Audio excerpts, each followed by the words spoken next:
I programmed this LCD screen using only AI. Let me show you what I learned.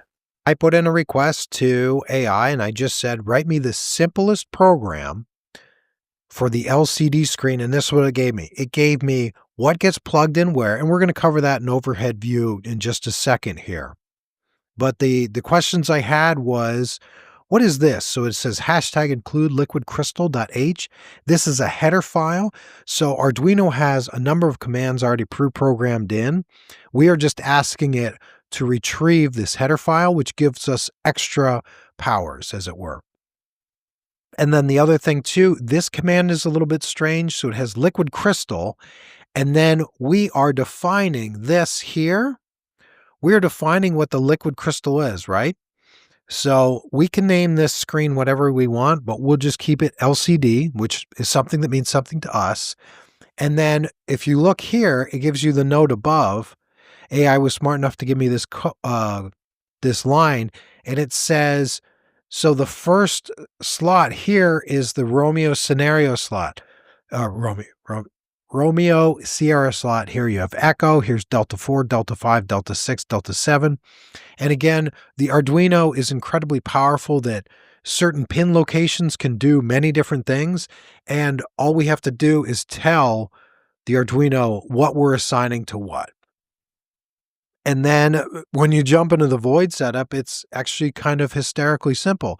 So we gave it the name of our LCD screen. We just named it LCD and begin. And we defined that there are 16 characters to this thing and then 2 lines. So then when we come down here, it says LCD set cursor. So where do you start? And we're going to start at column 0, row 0. So this is going to be the upper left location. And then it's going to print hello world. And notice that you have these quotes in here. Then you jump down here. We're going to do LCD set cursor 0, 1, meaning we're going to go far left and the second row down. And we're going to print inside the parentheses LCD 1202 works. And there's really nothing for the void loop. And that's it. Let me jump over to the other top-down view, and let's look how I wired it up. All right, let's cover the most interesting parts of this build here. It's pretty straightforward on what you wire where. The big thing was they had you put in this potentiometer here. So this is a resistor where you can change the resistance. If I was to build this again, I would make this easier to reach here.